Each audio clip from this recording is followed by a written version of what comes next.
Good morning, dear students. Now, after discussing the block number third in your paper third, now we would like to discuss the block fourth, and in which now we come to understand Joseph Conrad, a very important writer of your syllabus. Joseph Conrad was a Polish author who wrote in English after settling in England. He was granted British nationality in 1886, but always considered himself a Pole. He was granted the English nationality, but he considered himself a Pole. Conrad is regarded as one of the greatest novelists in English, though he did not speak the language fluently until he was in his 20s, and always with a marked accent. He wrote stories and novels, often with a nocturnal setting that depict trials of the human spirit in the midst of an indifferent universe. He was a master prose stylist who brought a distinctly non-English sensibility into English literature. So, my dear friends, through the introduction we can very well understand that he was not very well aware even about English language, and he was not very comfortable in the spoken part of English language, but he tried and he got some kind of success, and he consistently wrote stories, novels and other things. So that is where actually his idea and his sense of understanding lies.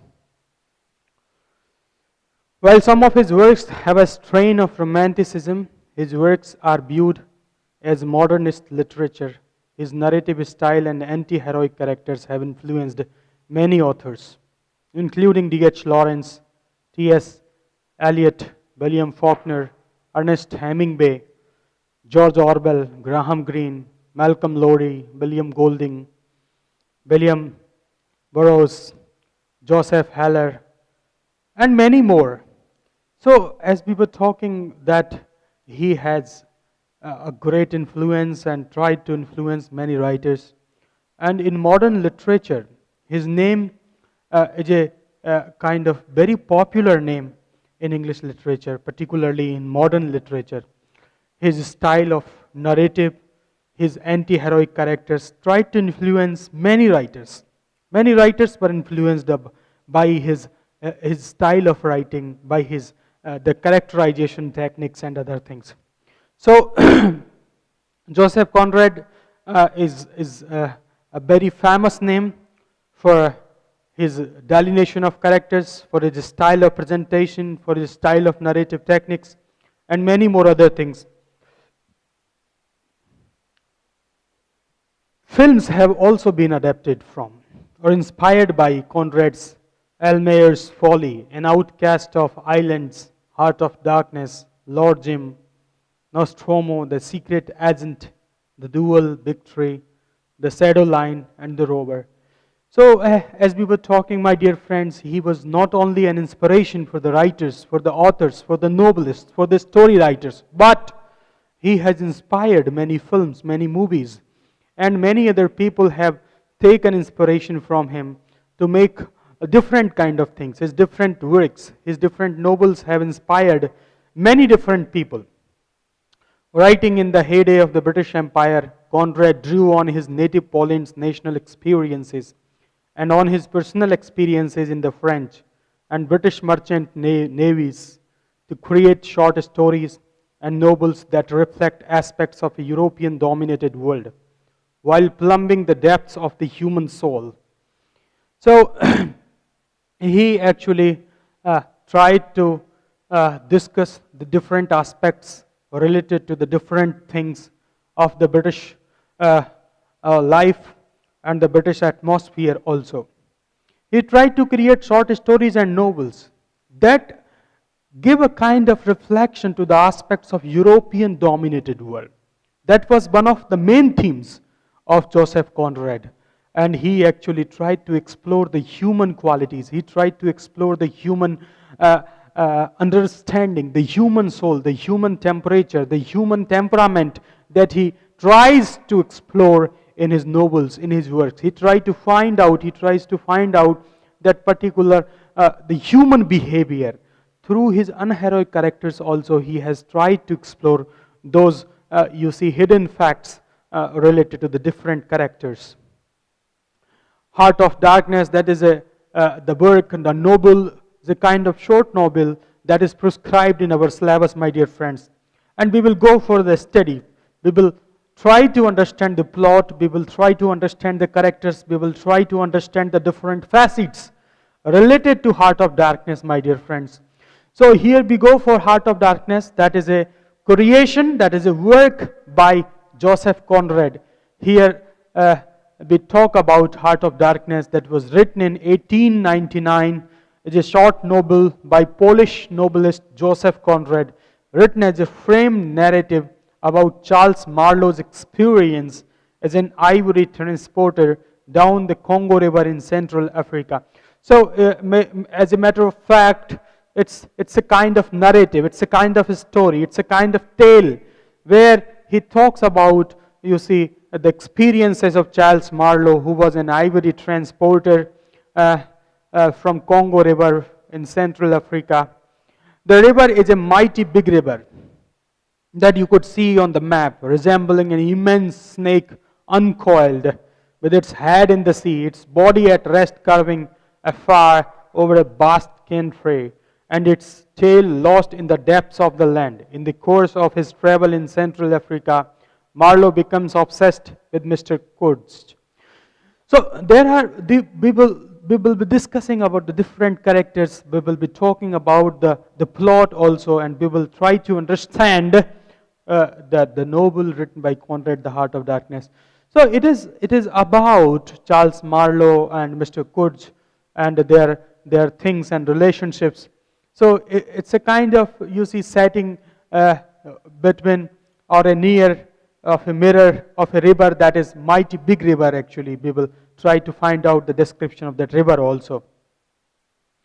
The story is a complex exploration, my dear friends. It's a complex exploration of the attitudes people hold on what constitutes a barbarian versus a civilized society, and the attitudes on colonialism and racism that were part and parcel of European imperialism. So the colonialism that you see, a particular kind of the mindset that is found in the colonial people, and the racism that is also one particular part that is found there. So that they were part and parcels of the European imperialism. That is also one of the subject matters, my dear friends. Originally published as a 3-part serial story. So it was originally published as a serial story and in Blackwood's magazine. It's a very important question. It was originally published as a 3-part serial story in Blackwood's magazine. The novella Heart of Darkness has been variously published and translated into many languages. In 1998, the Modern Library ranked Heart of Darkness as the 67th of the 100 best novels in English of the 20th century. So, actually, it was published into many languages. It was translated to many languages, and you see, it was considered one of the most important novels of the 20th century.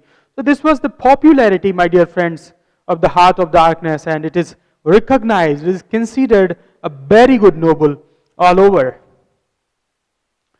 So here we go for the plot summary, my dear friends, and we would like to understand the important things and the important parts and parcel, the characters, the themes, the river, everything in the plot summary, and the story lineup also will be understood by all of us in the plot summary.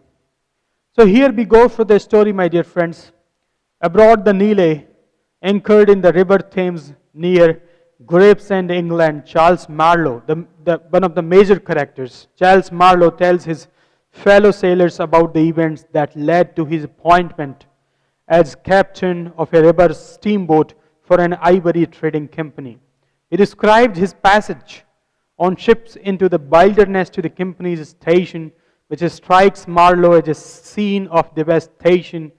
Disorganized machinery parts here and there, periodic demolition, explosions, weekend native black men who have been demoralized in chains, literally being bugged to death, and strolling beside them an African guard in a uniform carrying a rifle. At this station, Marlowe meets the company chief accountant, who tells him of Mr. Kurtz and explains that Kurtz is a first class agent. So the story goes with Marlowe, and Marlowe actually comes to know about Mr. Kurtz, that Mr. Kurtz was a first class agent. So this is how the story starts actually. The story starts through Marlowe. Marlowe leaves with a caravan to travel on foot some 200 miles deeper into the wilderness to the central station. He goes actually, and he goes on foot some 200 miles deeper into the wilderness to the central station. Marlowe is shocked to learn that his steamboat had been wrecked 2 days before his arrival. So when actually Marlowe comes to know that his steamboat has been wrecked before 2 days, he was completely shocked. The manager explains that they needed to take the steamboat up river because of rumors that an important station was in jeopardy, and that its chief, Mr. Kurtz, was ill. So because there were some rumors actually, that is why they were in hurry and they wanted to travel. Marlowe describes the company man at this station as lazy, backbiting pilgrims fraught with envy and jealousy, all trying to gain a higher status within the company, which in turn would provide more personal profit. After fishing his boat out of the river, Marlowe is frustrated by the months spent on repairs. During this time, he learns that Kurtz is far from admired, but is more or less resented. Not only is Kurtz's position at the inner station a highly envied position, but sentiment seems to be that Kurtz is undeserving of it. So this is how the situations go, my dear friends. Once underway, the journey up river to the inner station, Kurtz station, takes 2 months to the day. On board are the manager, 3 or 4 pilgrims, and some 20 cannibals enlisted as crew. They come to rest for the night about 8 miles below the inner station. All of them, they come to take rest actually for the night about 8 miles below the inner station. That place was located particularly. In the morning, they wake to find that they are enveloped by a thick white fog. And in the morning, when they woke up actually, they came to know that they were enveloped, they were covered, they were actually in a kind of wrapper by the white fog. Everywhere there was a white fog. From the riverbank, they hear a very loud cry, followed by a discordant clamor. And there was a clamor. A few hours later, as safe navigation becomes increasingly difficult, the steamboat is hit with a barrage of sticks, small arrows from the wilderness. So, because the navigation was very difficult for them, and it was becoming difficult and more difficult, and later on they came to know that the steamboat was attacked by a barrage of sticks, small arrows from different directions. They did not know what to do. It was a very difficult situation for all of them. They could not even understand. So, it all happened very suddenly. The pilgrims opened fire into the bush with their Winchester rifles. Then the native serving as a helmsman gives up steering to pick up a rifle and fire it. So it was a very sudden and unexpected situation for them. And so they also started a kind of firing. And there was an attack from their side also, and there was an attack from these people's sides also. So it was a very unexpected situation for Marlowe. Marlowe grabs the wheel to avoid snags in the river. So he also grabbed the wheel, and the helmsman is impaled by a spear and falls at Marlowe's feet. So suddenly there was an attack by a spear, and you see that helmsman fell down at Marlowe's feet. Marlowe sounds the steam whistle repeatedly. So he he was sounding the steam whistle repeatedly, causing the shower of arrows to cease. Marlowe and the pilgrim watched the helmsman die. And you see, they were watching that the helmsman was dying, and Marlowe forces the pilgrim to take the wheel so that he can fling his blood-soaked shoes overboard. Very difficult situation for all of them. Marlowe presumes wrongly. He presumed wrongly. He was under a wrong impression that Kurds was dead. In a flash forward, Marlowe notes that the International Society for the Suppression of Savage Customs commissioned Kurds to write a report, which he did eloquently. So he was under a different and wrong impression that the Kurds was died, but it was not. A handwritten note which was written later by Kurds states, "Exterminate all the brutes." So the note actually that was written by Kurds later on. So it was very clearly written there, "Exterminate all the brutes." Later Kurds entreats Marlowe to take good care of the pamphlet. Marlowe does not believe Kurds was worth the lives that were lost in trying to find him. So Marlowe actually could not understand that time also, and he could not believe now also Kurds was worth the lives that were lost in trying to find him. After putting on a pair of sleepers, Marlowe returns to the wheelhouse and resumes steering. By this time, the manager is there and expresses a strong desire to turn back. At that moment, the inner station comes into view. So the inner station comes into, this was the time actually when they came to see about the station, and that came in their view. At Kurds station, Marlowe sees a man on the riverbank waving his arm, urging them to land. So at Kurds station, where the station was very near to all of them, and they were, because we know very well that when they started nearing the station, there was a fight, and you see some people started attacking on them, and they could not understand what was that attack and how the people were attacking on them, and the conditions suddenly changed. And when at Kurds station, Marlowe sees a man on the riverbank waving his arm, urging them to land. And later on, when actually they found that there was a man actually who was waving his hand, and he was giving them a significance, he was giving them a signal to land actually, to stop there. So because of his expressions and gestures and all the colorful patches on his clothing, in between which possessions are shuffled, the man reminds Marlowe of a harlequin. So they thought actually that there was something of a relationship. So that is why that person was, you see, calling them, and he was requesting them to stop there. The pilgrims, heavily armed, escort the manager to retrieve Mr. Kurds. So later on, you see the pilgrims, all of the pilgrims, heavily armed, escort the manager to retrieve Mr. Kurds actually. They went, all of them went there, and they tried to escort, you see, manager, Mr. Kurds. The harlequin-like man, who turns out to be Russian, boards the steamboat.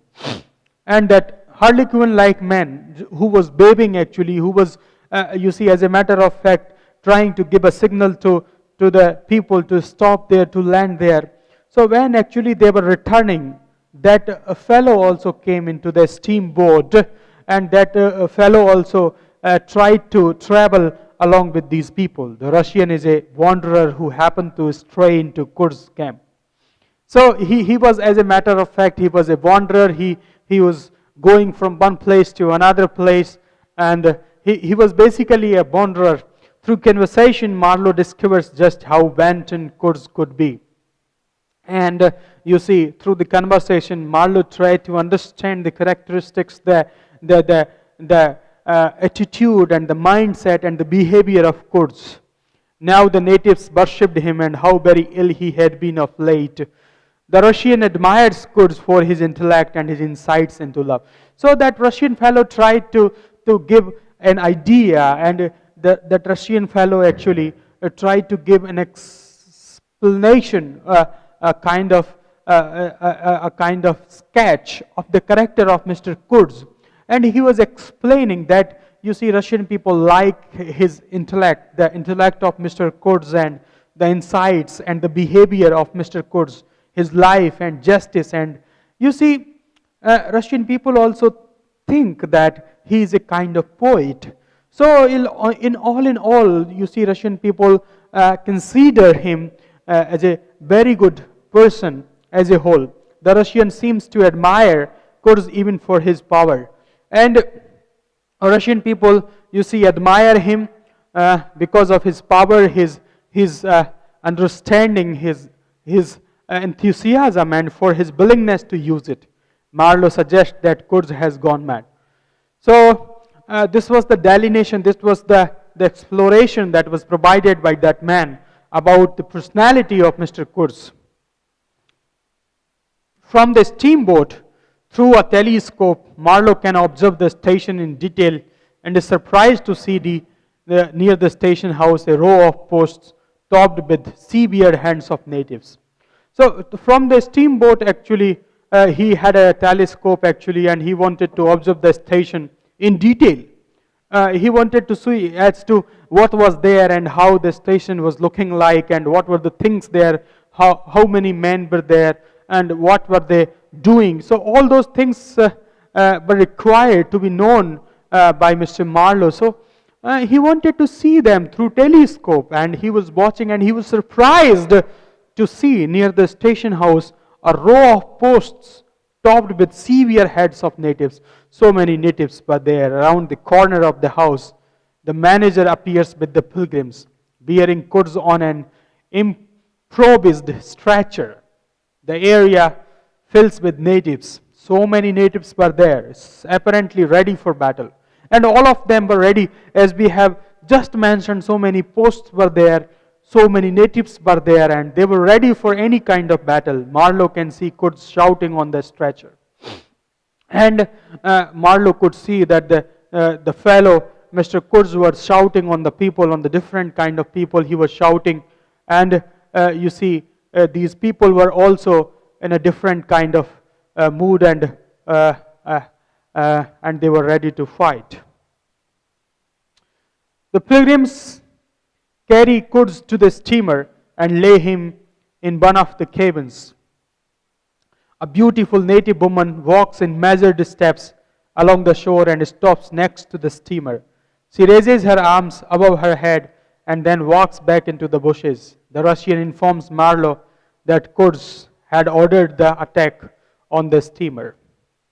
And later on, you see, a woman came there actually. A beautiful native woman was there. And you see, she was very near to the steamer. And something bent on there. And later on, that Russian fellow informed Mr. Marlowe that Kurz had given orders to attack on the steamer. The Russian refers to a canoe waiting for him and notes how delightful it was to hear Kurz recite poetry. And that Russian fellow at this time mentioned that particular thing, that idea, that it was very beautiful, it was very delighted, it was a very entertaining thing for all of the natives to listen to the poetry that was recited by Mr. Kurz. And then Marlowe and that Russian then part ways. So they went to the different directions actually, because it was the time to do something, because from the direction, from the side of the Kurz, it was the time for attack. And that information came to Mr. Marlowe. So he had to take some steps. After midnight, Marlowe discovers that Kurz has left his cabin on the steamer and returned to shore. After midnight, Marlowe came to know about the movement that was done by Mr. Kurz. And it came to the notice of Mr. Marlowe that Mr. Kurz has left his cabin on the steamer and returned to shore. Marlowe goes ashore and finds a very big Kurz making his way back to his station. And Marlowe went there to the very near to the shore, and he found that Kurz was very big and he was trying to go back to his station. Although not too big to call to his natives, he was not so big that he could not call to his natives, that he was not so weak that he could not even speak, but definitely he was very weak. That was what the idea of Marlowe was. Marlowe appreciates his serious situation, and when Kurz begins in a threatening tone, Marlowe interjects that his success in Europe is assured in any case. At this, Kurz allows Marlowe to help him back to the steamer. So actually, Marlowe came very near to him, and you see, at the very beginning, Kurz used the threatening voice, but Marlowe told, and Marlowe appreciated. You see, Mr. Kurz. Then actually, Kurz allowed him to go to the steamer. So then they came near actually. The next day, they prepare for their departure. The natives, including the native woman, once again assemble on shore and begin to shout. So the next day, actually, because in the earlier slide we have seen, my dear friends, that you see, Kurz allowed Mr. Marlowe to come to near to him, and you see there was no attack, and Marlowe tried to manage it. And the next day, they prepared for their departure. All of the natives came, including the native woman, once again assemble on the shore and begin to shout. And all of them started making a kind of enjoyment and entertainment. They all assembled there. Marlowe, seeing the pilgrims readying their rifles, sounds the steam whistle repeatedly to scatter the crowd on shore. Only the woman remains unmoved. With outstretched arms, the pilgrims open fire. The current carries them swiftly downstream. So this is how it went. Kurz's health worsens, and Marlowe himself becomes increasingly ill. The health of Kurz was not well even in the beginning actually, and Marlowe himself becomes increasingly ill. Marlowe was also not very good at health. The steamboat having broken down and being under repair, Kurz gives Marlowe a packet of papers with a photograph.